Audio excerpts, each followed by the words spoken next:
so fresh. When I walk by, breaking their necks. Waiting in line at the team store. Now I'm feeling fly like a condor. Eyes on me when I walk through the door. Man, I wish I bought a couple more, cause I really love my city. It was worth every penny. If it were at my show, then I know they gon' tip me. Think I might add a couple patches. If you think it's ugly, you capping. Now my whole outfit matching. Never going out of fashion.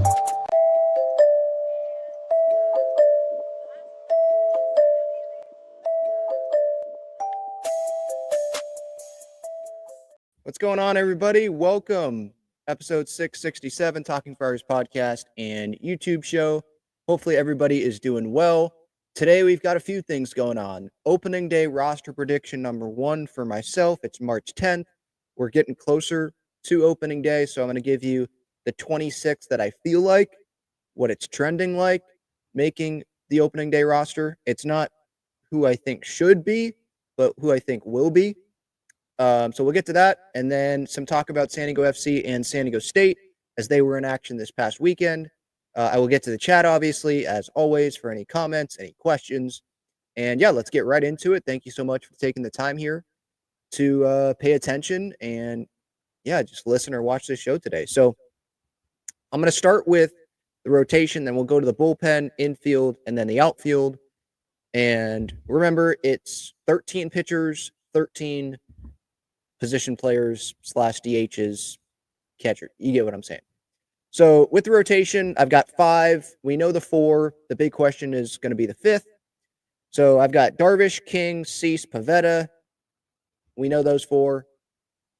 Who's going to start opening day? I guess that's a question. But we know the order. We know Pivetta is looked at as the 4 starter. You could make the case that Michael King is the ace. You could say Darvish is after coming off the postseason that he had and the name and just the respect that he has across the game. There's also Dylan Cease, obviously, as well, who threw a no-hitter, and he's one of the big starting pitching talents in the game.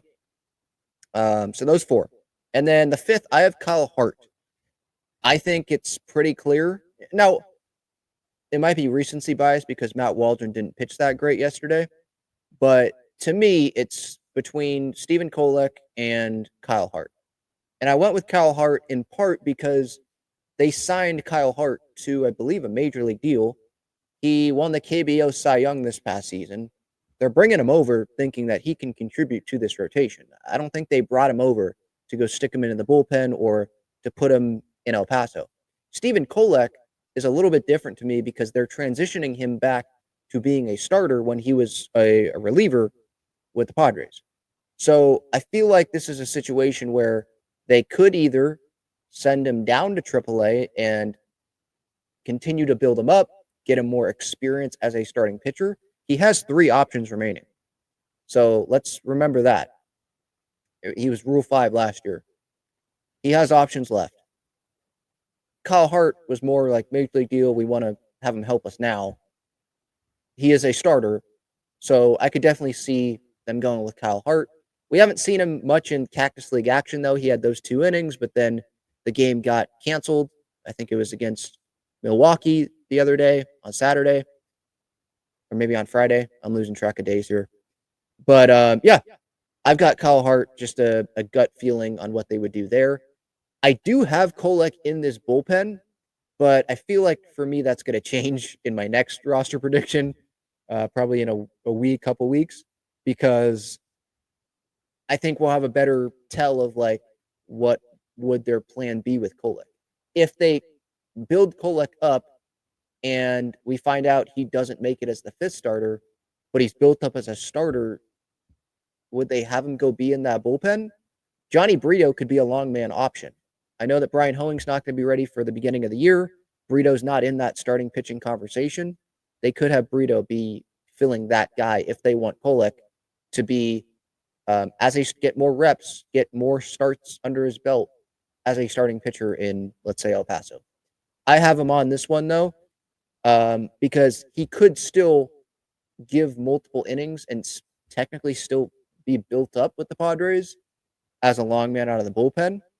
And if he pitches well, they could, it's not like they'd be forcing Kolek into games if, the fifth starter can only give you 4 innings, you could go Kolek for 4 innings and then go with one other reliever. Boom, that gives like your whole bullpen almost a day off.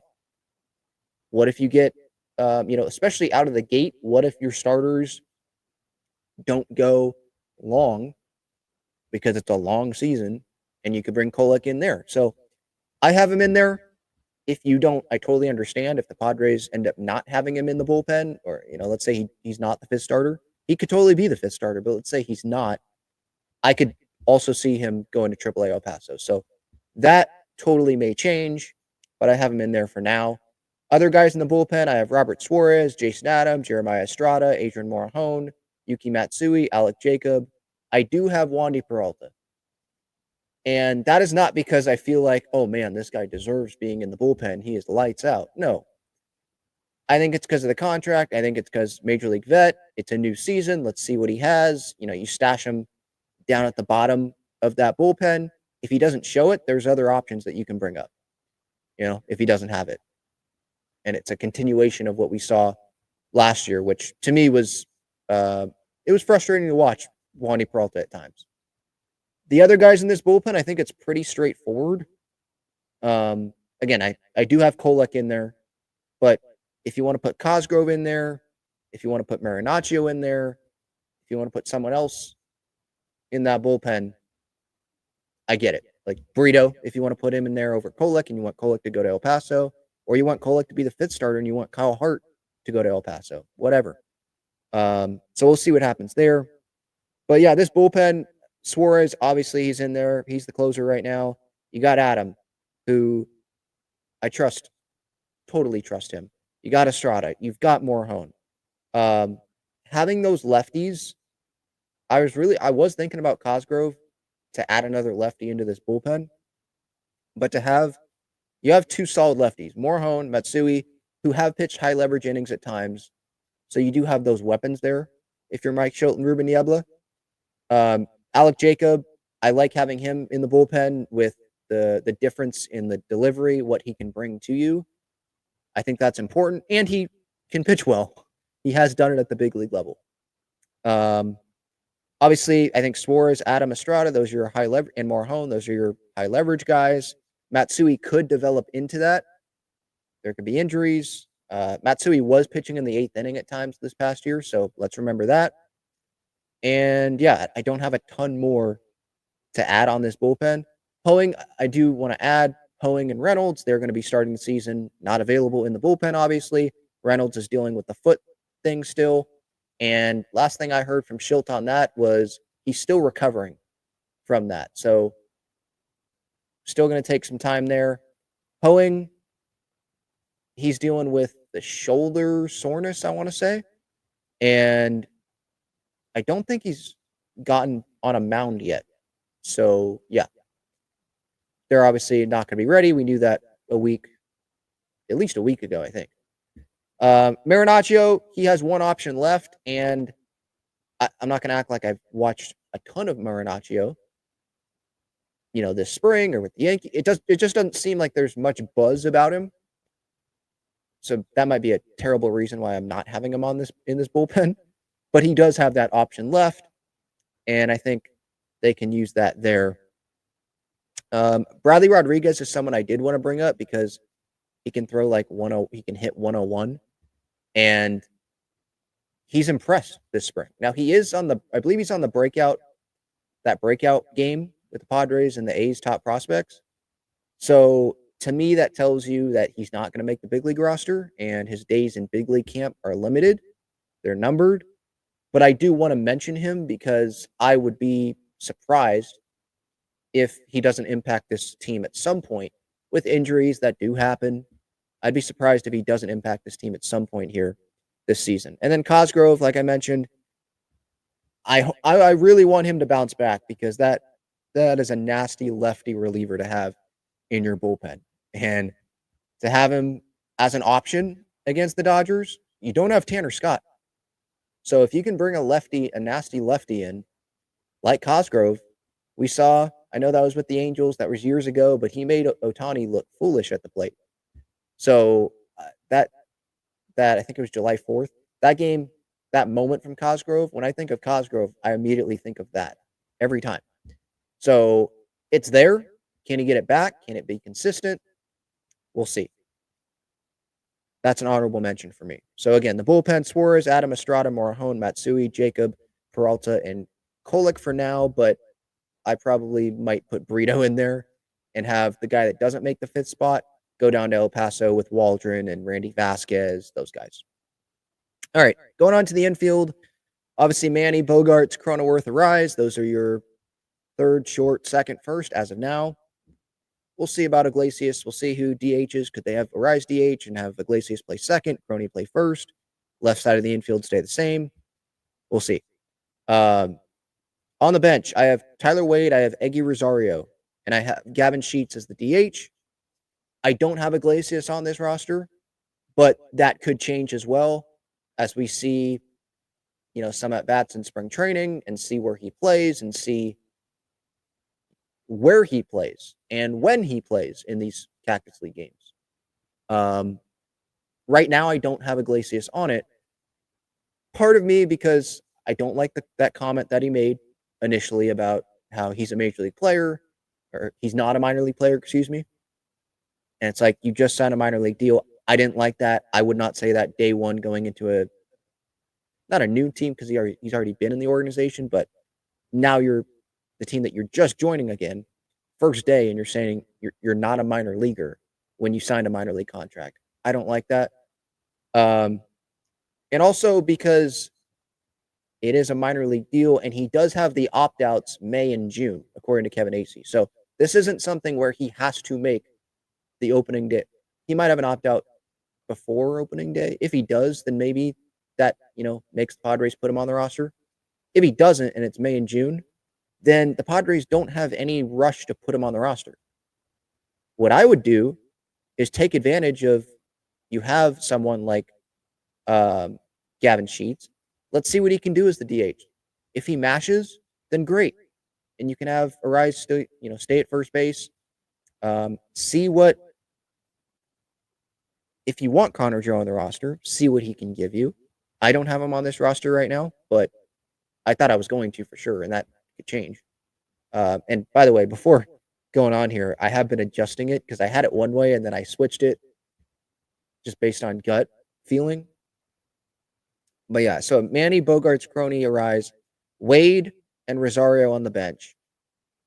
Eggy, he doesn't have an option left. So part of me with not having Joe on this roster, and then Sheets because I'm seeing him in this Padres order, this Cactus League, like the A lineup. He's in this A lineup today for this spring training game coming up this afternoon. So to me, that's like, that made me put him on this roster as the DH. Just seeing that. He has homers in back-to-back games. I know that one of them was off someone I've never heard of, and it was late in the game yesterday, but whatever. And the other one was off of, I think, a single A pitcher, Alonzo Richardson. I actually went to high school at Helix with that guy, so that's funny. I didn't realize who it was off of until I checked MLB again, but yeah, Gavin Sheets, first spring training home run the other day, his second yesterday, and I have Eggy making it. Yes, I know I don't know the full role that he would have, but he's a bench guy. He can play outfield and infield. That's part of why I have him on the roster. Also, because he doesn't have those options left. Let's see what Rosario can do. Allow him some time at the big league level. If it doesn't work out, you can go to Connor Joe. You can go to other options that you have. In the outfield, I have Hayward, Merrill, Tatis, and then Tirso Ornelas. Dennis Lynn, in his roster projection this morning, he put Brendan Lockridge on the roster, which was interesting. I guess it's like a defensive first speed option on the bench.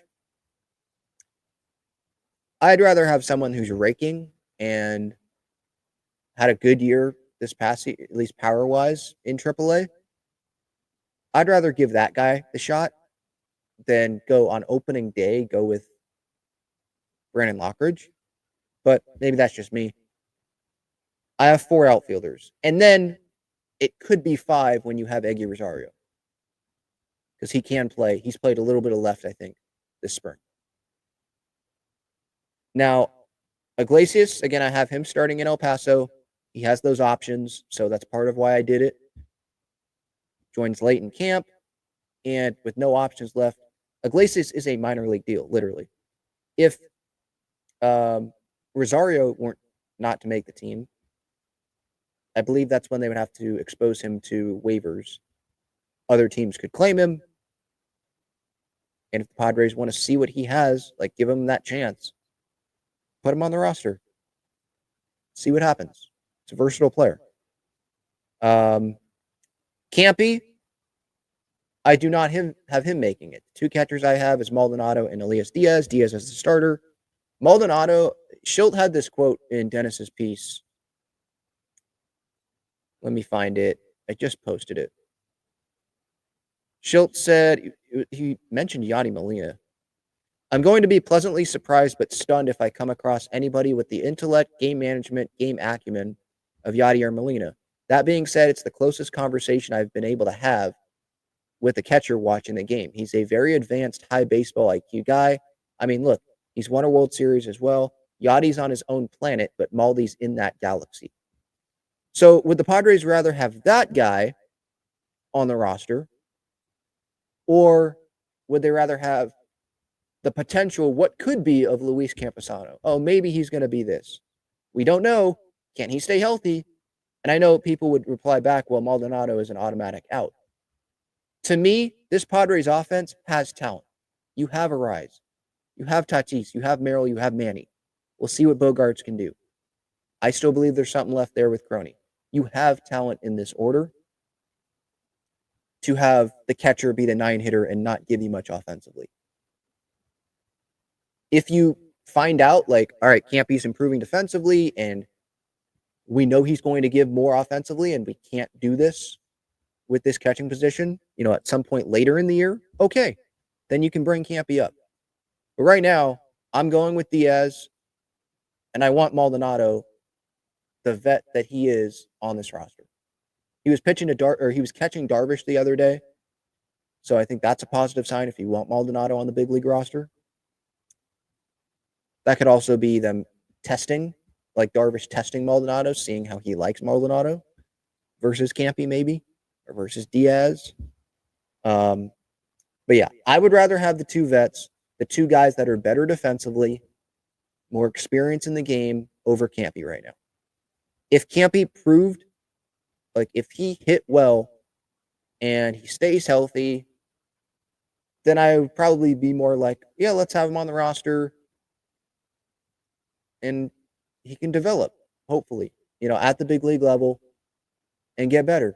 But when you have these options, I know they may not stick out to, casual fans and might not get a ton of offense from them, but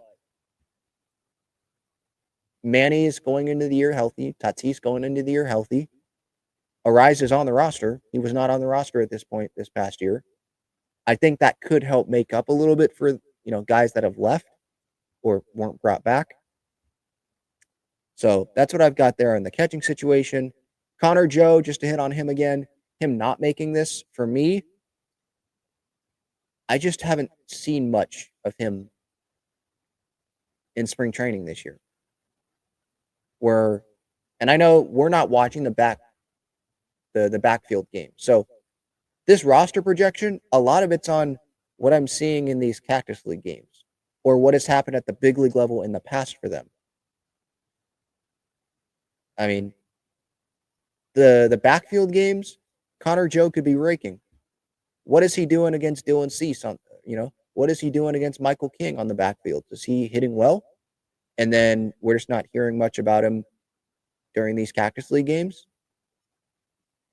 I care more what he's doing against Michael King than what he's doing against Joe, whoever. I just made that up.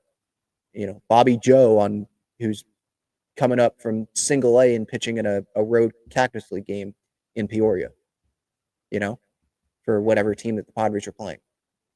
So some of these, it's kind of like a blind prediction. but that's all I can do. I'm not in Arizona to go see how that's doing. All I can look at is, videos that are posted on social media and the Cactus League games. That's all we can look at. So, yeah. Connor Joe, he does have an option. Kevin Acee did write that. So, that's part of also why it tipped me to not have Joe on this roster at the moment. And I think for me, this is like, all right, give Eggy a shot, give Tirso a shot. If one of those guys fails, you can have Connor Joe up, and he can play the outfield, he can play the infield, he can DH for you, and that's that. I believe his was a major league deal that he signed, but that there is an option, it opens that door for me. So these could change, obviously, but this is just how I'm feeling at the moment right now. And Sheets, it's biased because recently he's hitting well in games that we can see. Connor Joe, he hasn't stood out to me in Cactus League. I should probably look at his Cactus League numbers, which I'll do right now. But again, I care more about, because these guys, when they're not playing in the Cactus League, they're getting more work in. They're getting more at-bats when they're not playing in Cactus League games. Cactus League, they're getting what, 2 at-bats maybe? You could get 6, 7, 8 at-bats in a day in the backfield because it's controlled. You could just take at-bats, consecutively if you want to. You don't have to wait for your time to go around. Connor Joe, Cactus League, 4 for 17, 235 average, 1 RBI, 3 runs scored. Okay, so he's doing fine, but again, it's 17 Cactus League at-bats. I can't read too much into that. Just not going to. So, my first roster prediction, whatever you want to call it. Darvish, King, Cease, Pivetta, Hart in the rotation. Bullpen, Suarez, Adam, Estrada, Morejon, Matsui, Jacob, Peralta, and Kolek. Infield, Manny, Bogey, Crony, Arise, Wade, Rosario, and Gavin Sheets, DH.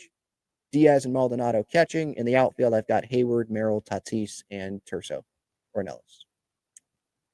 Could change, probably will change, but that's what I've got right now. Check out Gaglione Bros' famous cheesesteaks and garlic fries on Friars Road. You can visit their website, gaglionebros.com, for their entire menu and enjoy their cheesesteaks and fries at Petco Park and Snapdragon Stadium as well. Shout out to Gaglione Bros there, the main sponsor of the show.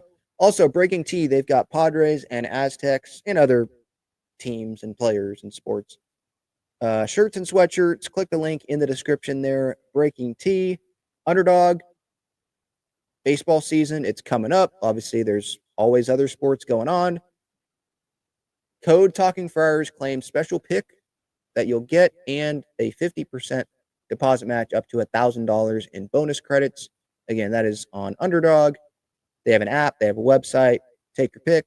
And then SeatGeek, same code, Talking Friars. You will get $20 off your first order when you sign up with your email. All right. Let's get to the chat. Let's see if anyone has anything to say here. Frieza117, opening day left fielder predictions right now is weird. Well, okay. I mean, yeah, it's March 10th. Opening day is the 27th, so we still have 2.5 weeks. I get it. But I like following what the roster is looking like now, what it could be trending to as we get later into this spring. And right now, I feel like they'd still go with Hayward in left field at the moment. And at least on my roster right now, you have Tirso who could go play left if they don't want Hayward in the lineup or if, matchups are better. I also have Eggy on the team who can play left. Good morning, Jeffrey. Biscuit won a Trisket asked, do you think Mike Schilt noticed an issue with how Merrill was placed in the lineup last year, specifically how they would bring in a lefty every time in the postseason when Merrill was up to bat?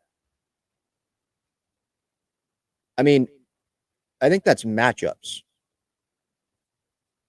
In the postseason, like, Schilt still goes left, right for the most part, as much as he can in the postseason to create balance. So that could still happen.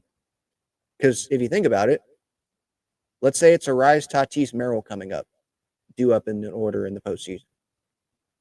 You bring the lefty in, 2 out of the 3 guys, you could have the left on left advantage. So, and then let's say you go, now I think Bogaerts has been hitting ahead of Crony, but let's say you went Merrill, Manny, Cronenworth, and that's 2 lefties again in 3 out of the 3, and you'd have the left on left. So it's not necessarily just Merrill. And I like Merrill moving up in the 3 spot. By the way, today's lineup, they're at home, so we can read into this lineup. When they're on the road, I don't read into it. But at home, Arise leading off, Tatis, then Merrill, Machado, Cronenworth. Okay, so I flipped that. Sorry. Yeah, Cronenworth's hitting ahead of Bogaerts. So again, yeah, it's left, right, left, right, left, right, left. I think Sheets is left, right. So it's pretty balanced. Arise, Tatis, Merrill, Machado, Cronenworth, Bogaerts, Hayward is in left, Sheets, DH, Diaz catching. And King's on the mound. That should be an interesting spring training game this afternoon. Excited for that. But I love having Merrill hit third. Because I'm not moving Arise from leading off. Having Tatis hit second, love that. And then Merrill, he doesn't have the moment get too big. Totally confident in him. I was advocating to move him up pretty early in last season. Like, I didn't need to be like, oh, let's treat this guy with kid gloves and, ease him on in and keep him down at the bottom of the order. Don't put too much pressure on him. This guy's different. I noticed it pretty early on that this guy's different in a great way. So, no, I'm not worried at all. Have him hit third. Love it. Someone says here, this team is better than the media has given credit. History has taught us that the levels of disrespect shown motivates the best to do great things. Yeah, but you also have to have the talent. You got to execute. I would think the Padres were pretty motivated last year to go beat the Dodgers in the postseason, and they were close, but didn't do it. So you still got to execute.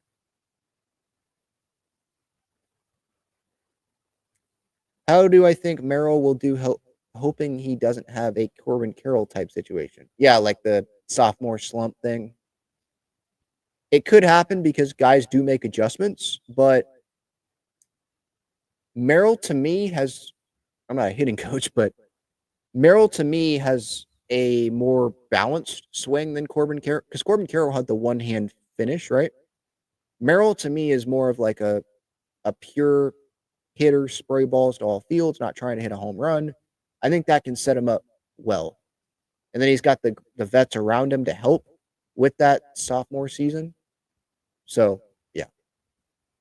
I don't think he will have a Corbin Carroll. Let me look up Corbin Carroll's numbers from this past year.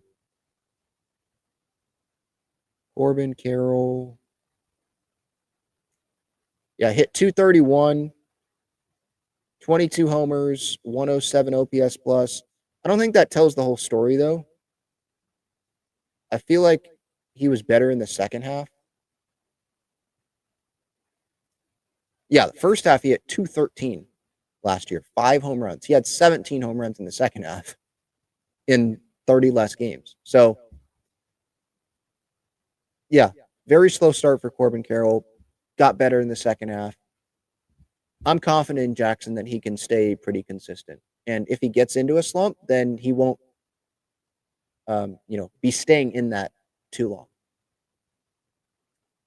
All right. Anything else should I be hitting on here? Padres spring training. Pavetta threw pretty well yesterday. Waldron struggled. I know everyone's like, he's not getting the 5th starter spot anymore after that bad start. It's one start. It's Arizona. Sure, knuckleball wasn't working the way he wanted it to. Command wasn't great. All right, it's one start. Let's see what happens. Now, if Kolek and Hart have good outings every time out, then yeah, not going to be great for Waldron's chances. Vasquez, though, is the more that I'm way more confident in saying, yeah, he's out of the picture. It's just not going to happen. He's got to be more consistent. He's got to throw strikes. And it's multiple outings to start off his Cactus League where it hasn't been the best. So that's where it's like you stack up those not so great outings, and then other guys are showing encouraging stuff. That's where you get left behind in the competition. Darvish, I did want to add something about him. Oh, his line yesterday, I wouldn't look too much into that. I think it was yesterday, right? Maybe it was a couple days ago. But he gave up, I think, 1 or 2 runs, but it wasn't hard hit balls. One was, Hayward lost a ball in the sun. And with these guys that are on the roster and they're vets, I don't care how many runs they give up. I want to know, are they feeling good? Is the velocity there? Are they working on things? Let's see how they look the last outing, the last week of spring training. Let's see. But, right now, when we got 2.5 weeks still, I'm not worried about the vets that are in this rotation. I'm not worried about how they're performing. Do they feel good? That's what I care about, really. So, yeah. All right.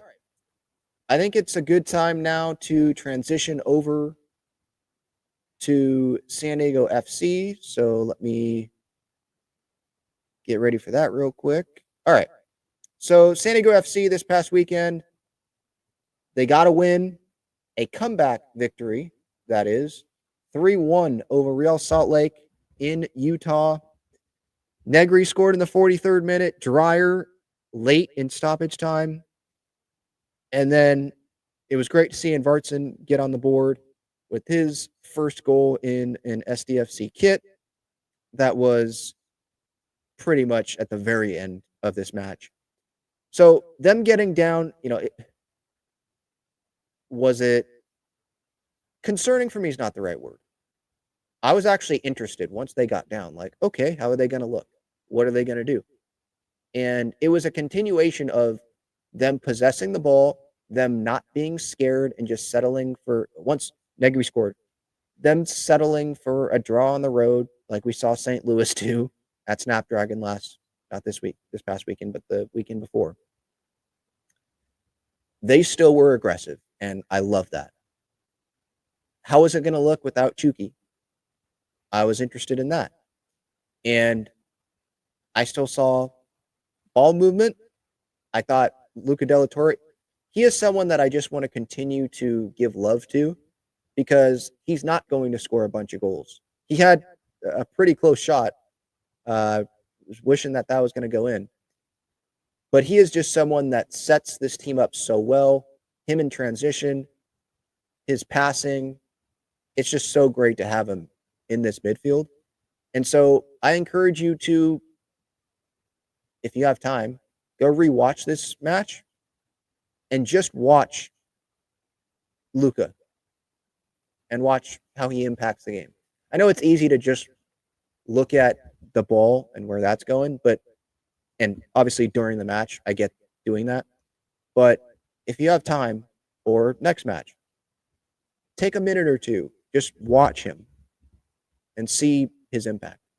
Dreyer, obviously, the attention was going to go to him when Chucky was out. And so that's not surprising. But he was still able to get on the board. I loved that first goal by Negri and the ball movement there, what led up to it. It was consistent one touches, not taking time, not allowing Real Salt Lake to, be in position. And so, yeah, this club continues to be fun to watch. Really does continue to be fun to watch. And they still have not lost. Yes, the first goal, obviously, in SDFC history was allowed in that 17th minute. to me, what I noticed there was maybe they were out of position, but it was more just like a delay in reacting to what was happening, and kind of being a little flat-footed, or maybe that's not the right word, but just like not as athletic as you should be in that position. But it's a 3-1 win. Enough complaining.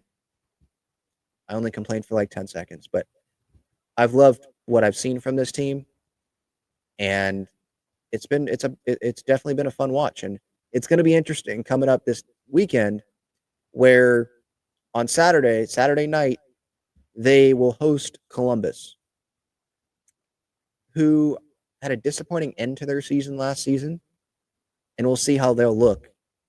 Did they play on Saturday? Columbus 0-0 draw with Houston. So Columbus, they have the same record as SDFC does, 2-1-0. They have not lost.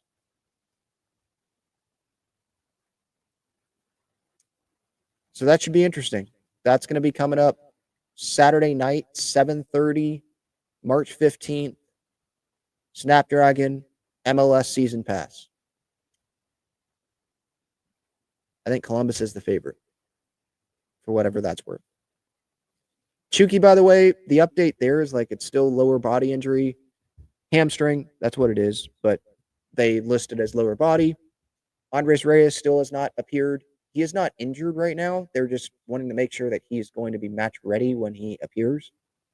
And Chucky, it's going to be short term, is what it seems like. It doesn't seem like it's going to be a long thing. But if SDFC continues to play well, then don't rush this, because it's a long MLS is a long season. So obviously having Chucky fully ready back,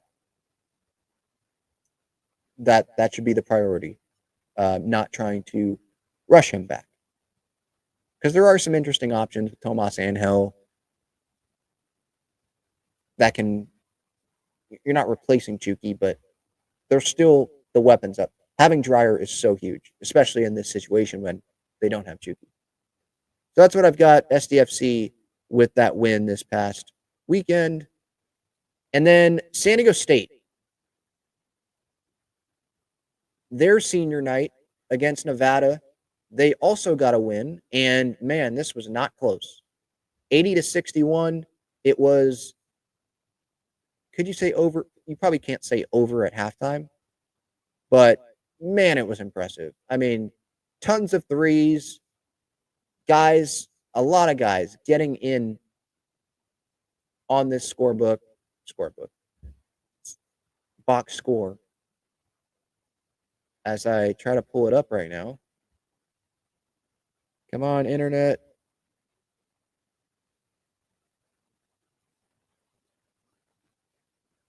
One second.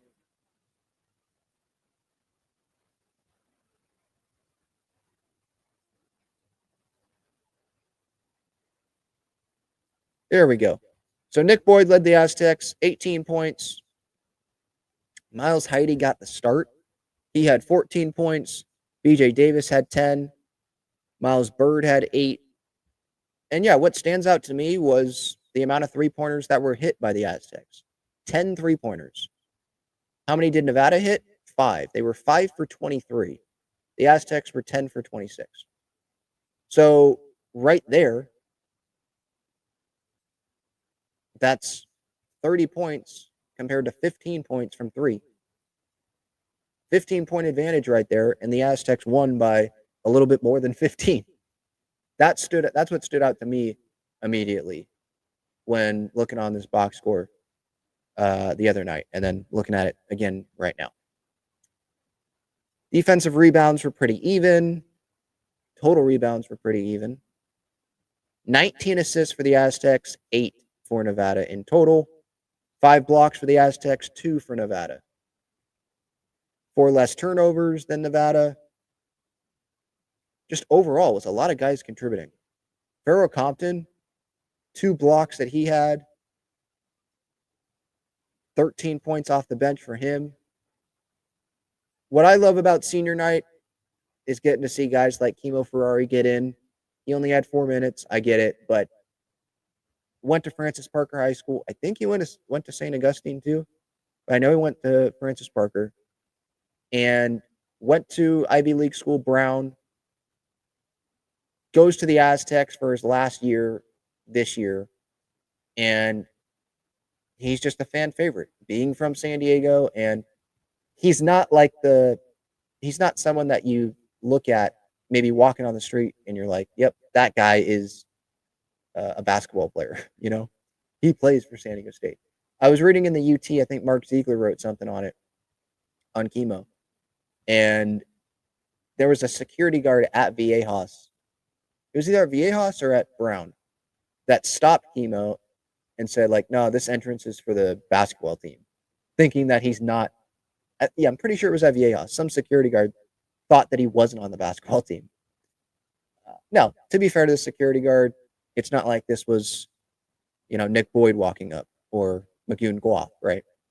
But that's funny. And I think he's just relatable to Aztecs fans. So love those parts of senior night. Ted Leitner, his final game as the play-by-play guy for San Diego State. He stepped away from football this past year. His eyesight has been what has been failing him a little bit. And it's just great to hear his voice on the radio. And it's not a straight down the line call, and I don't want it to be that. Like, Uncle Teddy is special. And I love it when he's calling the game, but he's calling it as if he's watching the game on the couch. When the Aztecs were struggling on the road, I forget which game it was, but I was listening when I was driving around, and I think there were turnovers happening, bad shots, and he just lovingly rips into the team. Like, this can't be happening, boys. This cannot be happening, boys. And then he rips the refs, and it's just a fun listen. And he makes you smile while listening. So I'm going to miss it, but we also get to listen to a friend of the show, John Schaefer, now. So that's going to be pretty cool.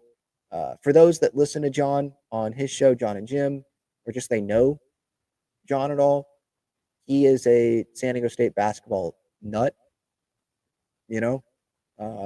loves that stuff. And so I have no doubt that he's going to kill it. He's going to crush it. And he's been working for years in this market, and he deserves it. I'm happy that he gets to do football and now to do basketball. It's great. And of course, he and Teddy are two different styles, but I enjoy both of them. So that's going to be awesome. And just overall for the Aztecs and them winning this game obviously was huge, because if you lose to a Nevada team that isn't that good this year, if you look at their record, which I'll pull up right now, 8-12 in conference, 16-15 overall. That's not the 21-8 that San Diego State is. That's not the 14-6 in conference that San Diego State is. You're at home. You got to win that game. If they lose, on Thursday against Boise in the Mountain West tournament in round 1, does that mean they missed the tournament? I don't think so. I think they're going to make the tournament. When you go 21-8 and you have a win against Houston, you have a win against Creighton, you weren't fully healthy when you were playing Gonzaga, I think you should still be able to get it. When you have the talent that San Diego State has, I think you should still be able. I'm not saying they're going to be a 6 seed or anything like that, but you should still get into the tournament and not the, what do they call it? The first 4 in Dayton. Not that, but into the tournament without having to do that. So to me, it just would have been hard if they would have lost to Nevada, because then you're putting it in the hands of the committee if you don't win that tournament. Or what you are doing is you're putting it in the hands of you, but you got to win every game coming up this next week in Vegas or Henderson, wherever they're playing. So it's great that they were able to take care of business. And it's going to be a fun team to watch. Magoon, obviously, we'll see. Didn't play this past weekend. Not surprised at all by that. And we'll see if he plays on Thursday. Do the Aztecs feel good enough about their chances where they're like, hey, let's not push it? Maybe you play Friday. Maybe you play Saturday if we get there. I think that's how it would work. Unless they don't play Saturday and they have the championship game Sunday. But March, it seems like he's on track definitely to play for March Madness, but we don't know about this Mountain West tournament. So we'll see. And obviously, for anyone that doesn't know, is the knee sprain, I think that's what they called it, that he's been dealing with. No Reese Waters, obviously. This year was the red shirt. He's coming back next year. But even without him, it's a fun team. It's a team that can go on a run. When you guys can shoot like they can shoot, like they showed this past weekend.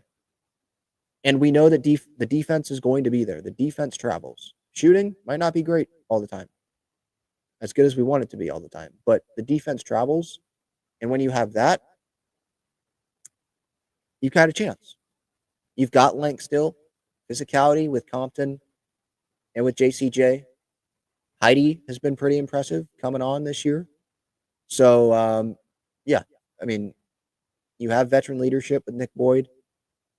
So it's still, this isn't a team where I'm like, oh, yeah, first round exit. No. I guess it depends on the matchup, but I'll still have expectations for this team. I don't expect them to be Final Four or Elite Eight, but I think their ceiling could be like get to the Sweet 16. Things are going to have to go right, but it's going to be a fun watch. All right, that's going to do it. Talking Friars, episode 667. Thank you, everyone, so much for the time. Oh, sorry. Let me check this chat real quick. John asked about what about Turso. I have him in. I have him on the bench in my roster projection. Oscar Gonzalez, him, Lockridge, Forrest Wall. I have them being minor league guys right now. They're on minor league deals, so that's just kind of where I have them. Turso's been the most impressive from what we've seen in like the Cactus League play, but Oscar he's definitely under consideration for sure. All right. Thank you, everyone, for the time. Have a great rest of your day. Padres spring training coming up today. Should be pretty entertaining. I think it's Hunter Green and Michael King as the two starting pitchers. A lineup for the Padres, and it's on Padres TV.